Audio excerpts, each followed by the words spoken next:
और उन्हें दोनों डोज जो है वो लगाना पड़ेगा। उसके अलावा आरटीपीसीआर टेस्ट की भी हम सुविधा यही हिंदुस्तान में देंगे ताकि 72 आवर बिफोर उनका आरटीपीसीआर भी हो सके। हज ऑनलाइन ऐप को हमने और ज़्यादा स्ट्रेंथन किया है और भी जो लेटेस्ट फैसिलिटीज़ हैं उससे हमने जोड़ा है। अभी जो इससे पहले बिना महरम 2020 के हज के लिए और 2021 के हज के लिए एप्लीकेशंस आई थी, अप्रॉक्सीमेट लगभग 3,000 के इर्द गिर्द थी वो भी, और प्लस इस बार भी लगभग 100 एप्लीकेशंस अब तक आई हैं जो और बढ़ेंगी। यानी जो अभी की तारीख में जो है वो 3,000 से ज़्यादा जो है वो बग़ैर महरम जो ख़वातीन हैं, जो महिलाएं हैं, वो हज पर जाएंगी और वो भी विदाउट लॉटरी।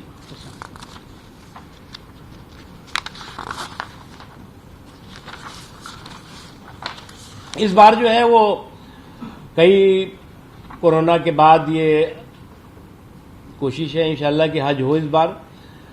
तो एम्बार्केशन पॉइंट 21 थे। हर आदमी, हर स्टेट चाहता है कि उसके यहाँ एम्बार्केशन पॉइंट हो। हम भी चाहते हैं कि एम्बार्केशन पॉइंट होना चाहिए, लेकिन सऊदी अथॉरिटीज़, हमारे ministry of civil aviation, home ministry, health ministry और भी जो ministry of minority affairs, Haj Committee of India, सारे जो एक, और फिर CGI जद्दा एम्बेसडर हमारे जो सऊदी अरब के हैं, सभी लोगों ने डिस्कशन के बाद ये तय किया कि हम 21 नहीं बल्कि इस बार 10 एम्बार्केशन पॉइंट से जो हमारे हज यात्री हैं वो जाएंगे। और उन 10 एम्बार्केशन पॉइंट में अहमदाबाद है, बेंगलुरु है, कोची है, दिल्ली है, गुवाहाटी है, हैदराबाद है, कोलकाता है, लखनऊ है, मुंबई है और श्रीनगर है। इन सारे एम्बार्केशन पॉइंट से अलग अलग स्टेट्स को और अलग अलग इलाकों को क्लब किया गया है। उसके बारे में हम जानकारी दे सकते हैं कि जैसे अहमदाबाद एम्बार्केशन पॉइंट है, वहां से गुजरात के सारे यात्री जाएंगे, हज यात्री। बेंगलुरु एम्बार्केशन पॉइंट से कर्नाटक, आंध्र प्रदेश के चित्तूर जिले के हज पिलग्रिम्स जाएंगे। कोची एम्बार्केशन पॉइंट से केरल, लक्षद्वीप, पौंडीचेरी, तमिलनाडु और अंडमान निकोबार के हज यात्री हज यात्रा पर जा सकेंगे। दिल्ली एम्बार्केशन पॉइंट से दिल्ली के, पंजाब के, हरियाणा के, हिमाचल प्रदेश के, चंडीगढ़ के, उत्तराखंड के, पश्चिम यूपी के और राजस्थान के हज यात्री हज यात्रा पर जा सकेंगे। बड़ा एम्बार्केशन पॉइंट है। वैसे भी दिल्ली काफ़ी बड़ा, दिल्ली और मुंबई काफ़ी बड़ा रहता ही है पहले भी। गुवाहाटी एम्बार्केशन पॉइंट से आसाम के लोग, मेघालय के हज यात्री, मणिपुर के, नागालैंड के, अरुणाचल प्रदेश के और सिक्किम के हज यात्री हज यात्रा पर जा सकेंगे। हैदराबाद एम्बार्केशन पॉइंट से आंध्र प्रदेश और तेलंगाना के हज यात्री हज यात्रा पर जाएंगे। कोलकाता एम्बार्केशन पॉइंट से पश्चिम बंगाल, उड़ीसा, त्रिपुरा, झारखंड और बिहार के हज यात्री हज 2022 पे जा सकेंगे। Lucknow embarkation point, Lucknow embarkation point में जो पश्चिम यूपी है उसको छोड़ दीजिए। पश्चिम यूपी का मतलब गाजियाबाद, मेरठ, मुरादाबाद, ये एरिया जो है ये दिल्ली से जाएंगे, लेकिन उसको छोड़ करके सभी और उत्तर प्रदेश है उसके लखनऊ एम्बार्केशन पॉइंट से जाने वाले हैं। मुंबई एम्बार्केशन पॉइंट, यहाँ पूरे महाराष्ट्र से जाने वाले हज यात्री जाएंगे, मध्य प्रदेश के हज यात्री जाएंगे, छत्तीसगढ़ के हज यात्री जाएंगे, दमन दीव के जाएंगे, दादर नगर हवेली के जाएंगे। गोवा के हज यात्री और श्रीनगर एम्बार्केशन पॉइंट से जम्मू कश्मीर और लेह लद्दाख के हज यात्री भी हज यात्रा पर जा सकेंगे। गोवा के जाएंगे मुंबई से, लेकिन जो श्रीनगर का हमने बताया वो श्रीनगर के लेह, जो अभी लद्दाख है, करगिल है, वहाँ से और श्रीनगर के हज यात्री जाएंगे। ये इस तरह का एक पूरा ईज ऑफ डूइंग हज, आसान, सरल और सुलभ हज हो सके, इसकी हमारी कोशिश है। और ये 2 सालों का जो बहुत बड़ा गैप था उसका भी कोशिश है कि इस बार अच्छे से अच्छा हो। प्राइवेट जो हज टूर ऑपरेटर्स हैं, यानी हमने जिनका कि एचजीओ, उनके जो है वो पोर्टल भी जल्दी ही ओपन होने वाला है। उसको भी हमने कुछ कंप्लाइंसेस कम कर रहे हैं और उसको जो है वो आसान बना रहे हैं।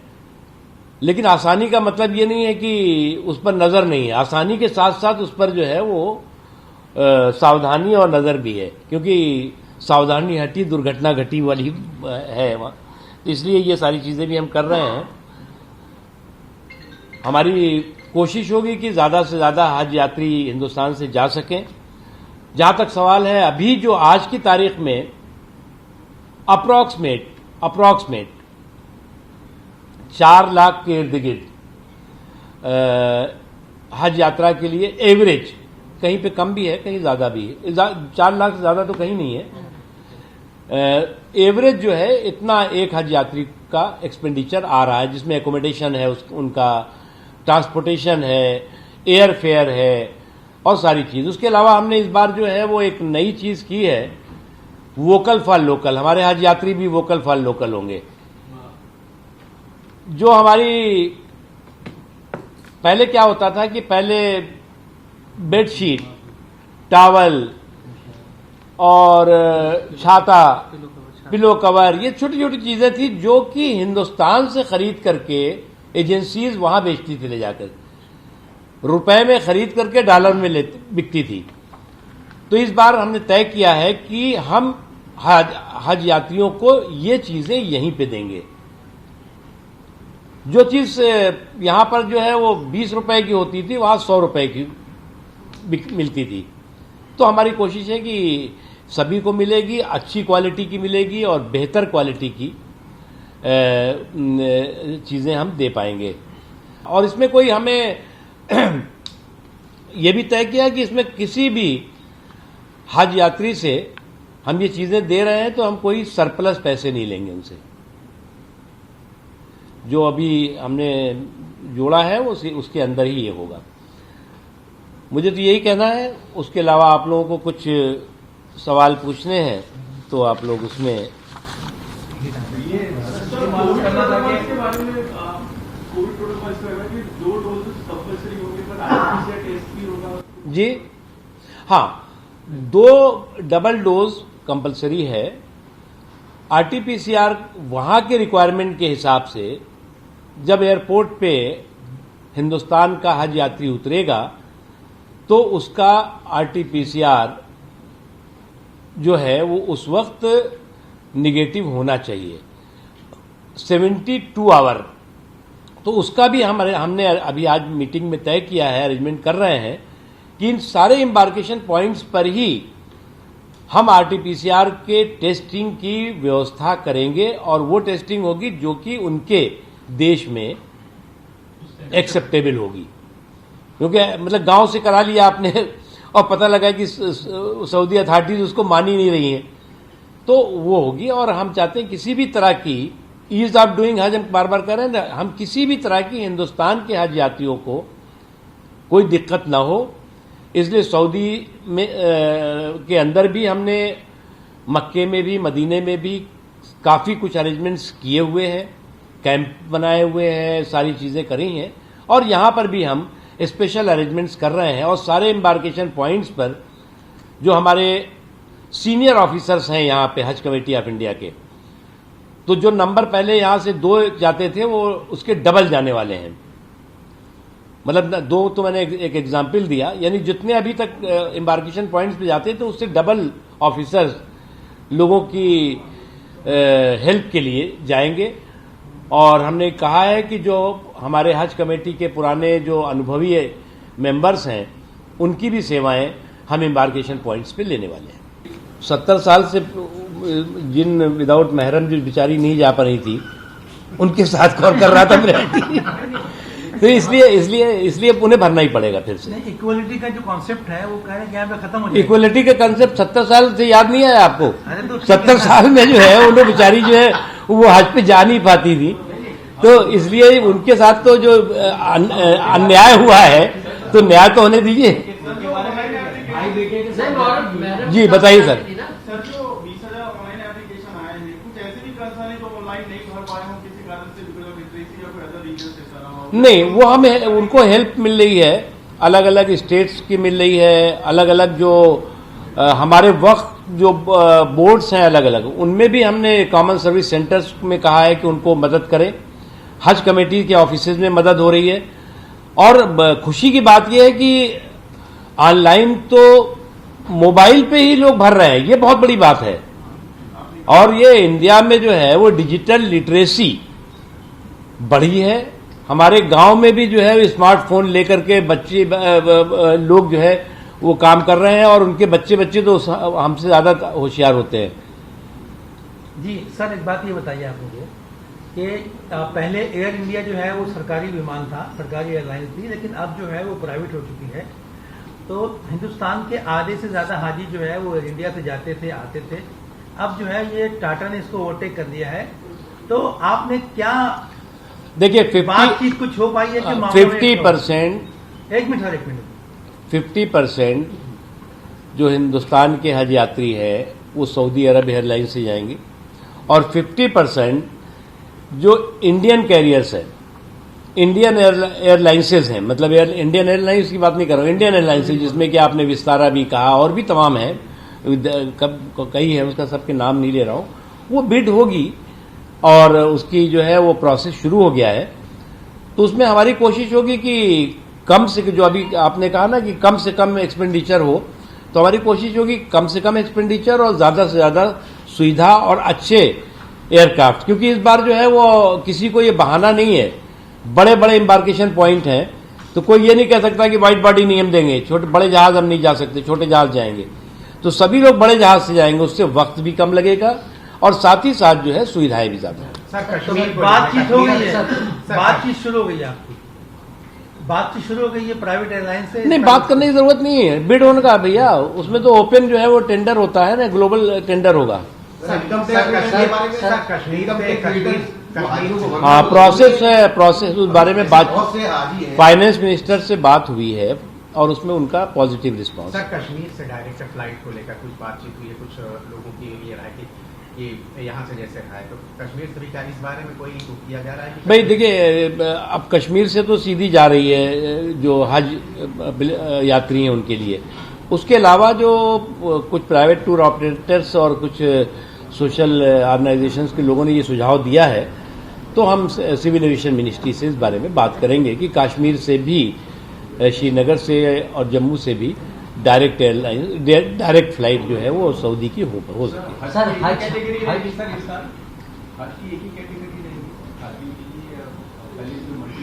देखिए, इस वक्त जो है जो हज हो रहा है 2022, एक तो हमने कहा दो साल के गैप के बाद हो रहा है। डिफरेंट कोरोना प्रोटोकॉल को की जो बंदिशें हैं उसके बीच में हो रहा है, और लोगों की सेहत और सलामती, हमारे लोगों की भी और जो हमारे लोग वहां जा रहे हैं उनकी भी हमारी जिम्मेदारी है कि उनकी भी सेहत सलामती की हम चिंता करें। तो उन सारी चीजों को ध्यान में रख करके ही एकोमोडेशन से लेकर के, ट्रांसपोर्टेशन से लेकर के, एम्बार्केशन पॉइंट्स तक के की व्यवस्था हमने की। क्या कोरोना प्रोटोकॉल को लेकर जो मामला है हज हाजियों का, वो महंगा होगा या कुछ और भी उसमें सस्ता करने की आपने बात कही? हम तो सस्ते से सस्ता चाहते हैं, हम तो सस्ते से सस्ता चाहते हैं। सर लगातार 4 लाख ज्यादा, सर लगातार जो 4 लाख, अभी तो मैंने टेंटेटिव बताया है और मेरी तो कोशिश है ज्यादा से ज्यादा कम हो गई है। सर, इसी से जुड़ता हुआ सवाल, सर लगातार जब से हज सब्सिडी खत्म हुई है उसके बाद से जो हाजी है उनकी जो हज यात्रा है लगातार महंगी हो रही है। हज सब्सिडी खत्म होने के बाद लोगों को ये आशा थी कि लोगों की जो हज की जो जरूरत है, जो उसके अंदर पैसे कम लगेंगे, लेकिन लगातार हम पिछले 5 सालों से देख रहे हैं कि 2 लाख से ये रकम 4 लाख तक का चली गई। तो क्या हज कमेटी इसके लिए कोई चीज सोच रही है क्या करने की? हज सब्सिडी के साथ, एग्जाम्पल के लिए बता रहा हूं मैं, हज सब्सिडी के साथ श्रीनगर से हज यात्रा पर जाने वाले हज यात्री को अप्रॉक्सीमेट 1 लाख से ज्यादा एयर टिकट का पैसा देना पड़ता था। कितना? 1 लाख से ज्यादा।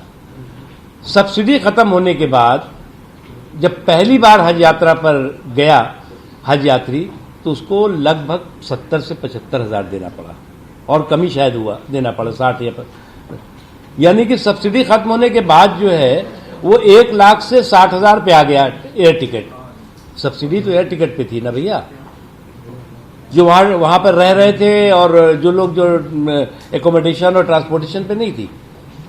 तो सब्सिडी के बाद एयर टिकट सस्ता हुआ है, यानी सब्सिडी छल था, धोखा था, और सब्सिडी के नाम पर बदनामी ज्यादा थी, किसी तरह की नेकनामी नहीं थी। सर मैंने आपको उदाहरण के लिए बता दिया। सर क्या मुंबई में तो एक दो पर्टिकुलर सवाल के अगर आप दे देते हैं। सर एक सवाल ऐसा था, एक सवाल ऐसा था कि जिस तरह प्रधानमंत्री के ऐलान के बाद 3 कानूनों को वापस किया गया, अब कई जगहों से मांग उठती है CNRC के जो एक्टिविस्ट हैं या धारा 370 को लेकर महबूबा मुफ्ती का बयान है, उनको आप कैसे देख रहे थे, इनको क्या जवाब देंगे? देखिए, जो डिसीजन है वो एक डायनेमिक लीडर का डेमोक्रेटिक और डिग्निफाइड डिसीजन है, और एक डायनेमिक लीडर का डेमोक्रेटिक और डिग्निफाइड डिसीजन को पूरी दुनिया ने और भारत ने उसका स्वागत किया है। जहां तक सवाल है, कुछ लोगों की आदत है कि रंग में भंग डालो, तो कुछ लोग जो है वो फिर से एक बार सांप्रदायिक सियासत के बीच में कूद पड़े हैं, और कुछ लोगों की आदत हो गई है कि वो जो है वो कम्युनल टिफिन में सेकुलर टमाटर का तड़का लगा करके और देश को बांटने और देश में को गुमराह करने की कोशिश करें। इसलिए मुझे लगता है कि इन दोनों चीजों को जोड़ना बिल्कुल गलत है। सीए का जहां तक सवाल है, सीए किसी की भी नागरिकता लेने के लिए नहीं है और देने के लिए है। इवन मुस्लिम भी चाहे तो उसके लिए रोक नहीं है। लेकिन जो बांग्लादेश में है, जो पाकिस्तान में है, जो अफगानिस्तान में है, जो वहां के माइनॉरिटी के लोग हैं, उनको जो है वो न्याय देने के लिए है। इसलिए जो है वो कंफ्यूजन किसी भी तरह का देश में नहीं है इसको लेके। और इस बीच में जो है वो कई मुस्लिम कम्युनिटी के लोगों को वहां के नागरिकता हिंदुस्तान की मिली है। मतलब साफ बात है कि सीए एनआरसी जो है उस पर सरकार कोई भी कदम पेश कर भी नहीं। बिल्कुल नहीं, कोई सवाल नहीं। एक सवाल और रह गया सर कि आजकल बहुत से ऐसे केसेस हो रहे हैं जहाँ हाजी लोग जो है वो पैसे जमा करवाते हैं और जो टूर ऑपरेटर जो होते हैं वो पर्दे से गायब हो जाते हैं, तो उनके तहफ़्फ़ुज़ के लिए और उनके इंटरेस्ट को जो है, देखिए, जो tour operator, private tour operator पर्दे से गायब हो जाएगा वो जेल के अंदर होगा। इसमें कोई गुंजाइश, इसमें अभी कोई गुंजाइश रह नहीं गई है। एकदम ट्रांसपेरेंट मामला है। ये भी आएगा, एफआईआर लेने में भी ताखिर होती है जिस तरह। आप फिक्र मत करिए ना। एक सवाल है कि महाराष्ट्र में पिछले बार भी आपने जिक्र किया था कि वक्फ की मिल्कियत को लेकर कि सेंटर जो है इस पर अब ऐसे लोगों पर जो है शिकंजा कसेगी। जब आपकी इससे पहले की जो प्रेस कॉन्फ्रेंस थी, जब आप आए थे, तो उसके बाद ही मुंबई में ईडी की कार्रवाई हुई है और ये कार्रवाई महाराष्ट्र के कई 7 जगहों पे तकरीबन हुई है। औरंगाबाद और दूसरे मुकामों पर कार्रवाई की गई।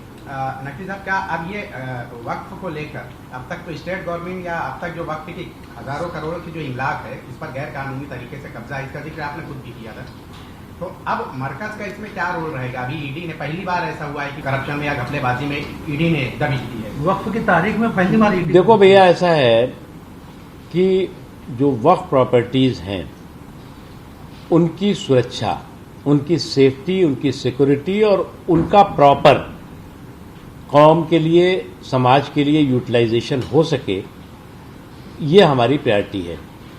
और जो वक्फ माफिया वक्फ प्रॉपर्टीज पर कब्जा करके बैठे हुए हैं उनसे उन वक्फ प्रॉपर्टीज को फ्री कराया जा सके, और उसके लिए काम हो रहा है।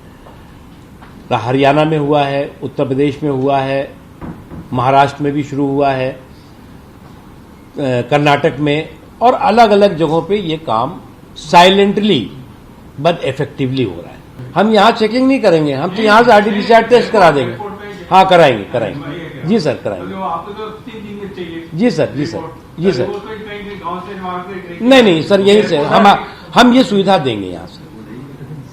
सर पूरे हिंदुस्तान में माइनॉरिटीज की जो पोस्टें हैं बहुत सारी खाली है। पिछले 2 सालों से हमने बहुत सी जगह देखा कि बहुत सारी, चाहे वक्फ कमेटी की बात कर ले, हज कमेटी की बात कर ले, और भी स्टोरेज की बात कर ले, इससे आम माइनॉरिटीज को बहुत सारी तकलीफें होती है कि उनकी जो जरूरत की चीजें या अच्छा, आप एक बात बताइए। पहली बात तो मैं अब इस पे, ये 2 साल से तो ऐसे ही हम पूरा मुल्क परेशान है। आप भी, मुझे लगता है कि 1.5 साल तो घर के अंदर रहे होंगे ना, कि नहीं थे? और आप कह रहे हैं कि साहब जितनी कमेटी है पहले कर लेते, फिर ये कोरोटा फुरना चलता रहेगा। लेकिन क्या कोई काम, माइनॉरिटीज की बात में छोड़िए, सरकार का कोई काम क्या रुका क्या?